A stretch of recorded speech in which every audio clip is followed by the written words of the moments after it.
आइए अब हम चलते हैं किरचॉफ के नियम तथा वैद्युत परिपथ पर।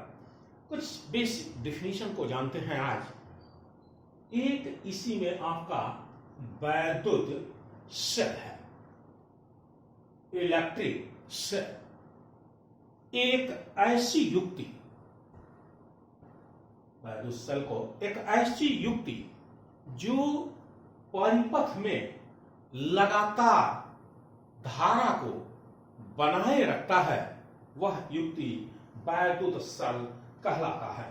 एक ऐसी युक्ति, एक ऐसा उपाय जिसके द्वारा परिपथ में लगातार हम ऊर्जा का यानी वैद्युत धारा का संचार करते रहते हैं। वैद्युत धारा को लगातार प्रवाहित करने के लिए जिस युक्ति की हमको आवश्यकता होती है, वह वैद्युत सेल कहलाता है। या इसी को आप ऐसे भी कह सकते हैं कि एक ऐसी युक्ति जो रासायनिक ऊर्जा को सीधे वैद्युत ऊर्जा में कन्वर्ट करती हो, वह आपका वैद्युत सेल जो है कि कहलाता है।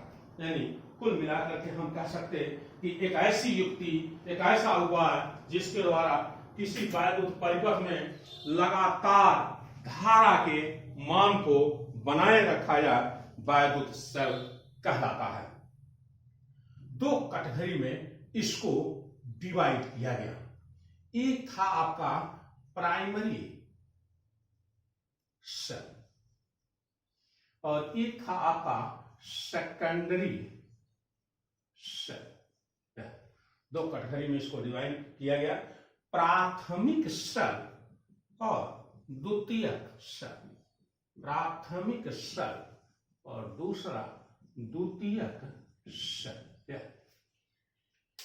जरा सा इसको देखिए, जो आप लाइन में प्रयुक्त करेंगे, लैग्रांजी सेल, डेनियल सेल, इसमें आएगा। कहेंगे कि एक ऐसी युक्ति जिसकी सहायता से रासायनिक ऊर्जा को सीधे विद्युत ऊर्जा में बदला जाता है, प्राइमरी सेल कहलाता है। प्राइमरी सेल एक ऐसी युक्ति है जिसकी सहायता से हम रासायनिक ऊर्जा को सीधे वैद्युत ऊर्जा में कन्वर्ट करते हैं, वह सेल प्राथमिक सेल कहलाएगा। लैग्रांजी सेल है, डेनियल सेल है। इनसे चार्जों को हमें बार बार चार्ज करने की आवश्यकता नहीं होती। इसे एक बार बना लिया गया, 5-6 महीने, 6 महीने, साल भर काम करेगा। यूज एंड थ्रो के हिसाब से पुनः हम इसको जो है कि दूसरे साल, दूसरे ईयर पुनः एक नेक्स्ट सेल के रूप में हम कन्वर्ट करेंगे, बनाएंगे इसको जो है कि। यानी इनके लिए हमको किसी अन्य स्रोत की कोई आवश्यकता नहीं होती। ये सीधे रासायनिक ऊर्जा को वैद्युत ऊर्जा में कन्वर्ट करेगा आपका, और ऐसे सेल को प्राइमरी सेल कहेंगे। आइए दूसरे वाले पर, सेकेंडरी सेल।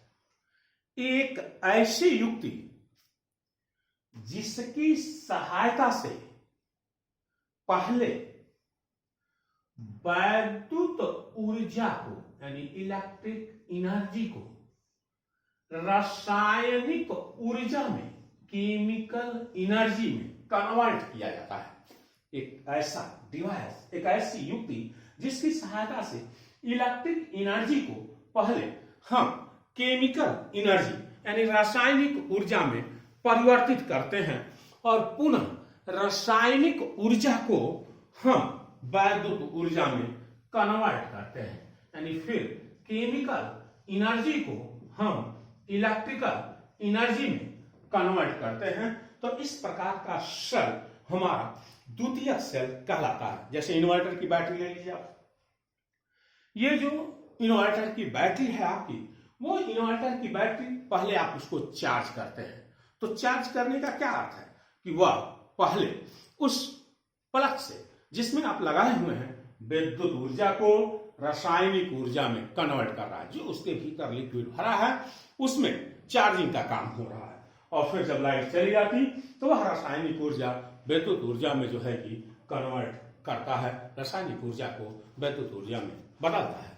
तो हम कह सकते हैं कि एक ऐसा सेल जिसकी सहायता से पहले विद्युत ऊर्जा को रासायनिक ऊर्जा में कन्वर्ट किया जाता और फिर रासायनिक ऊर्जा को विद्युत ऊर्जा में हम कन्वर्ट करते हैं। सीसा संचायक सेल जो आपका है वह इसी द्वितीयक सेल में जो है कि आवेगा। तो इस तरह से हम इस सेल को देखें। यह सेल आप हाई स्कूल में भी पढ़े होंगे। अब आइए, एक है आपका सेल का विद्युत वाहक बल, electromotive force, EMF of a cell का विद्युत वाहक बल है। EMF ऑफ ए सेल का विद्युत वाहक बल। एक कह लीजिए कि जो किसी सेल का विद्युत वाहक बल है, तो जैसे मान लीजिए ये कोई परिपथ है और ये सेल लगा हुआ है, यहां कुंजी मान लीजिए ऐसे। इस सेल से जो धारा प्रवाहित होगी इस पूरे परिपथ में, उसे प्रवाहित करने के लिए यानी आवेश को प्रवाहित करने के लिए इस सेल द्वारा ऊर्जा दी जाती है। तो अब जो सेल द्वारा ऊर्जा दी जा रही है उसी को हम इस सेल के विद्युत वाहक बल के रूप में कैसे डिफाइन करेंगे। तो देखिए, ये W इस सेल द्वारा दी गई ऊर्जा है, Q जो इसमें आवेश को प्रवाहित कराया जा रहा है।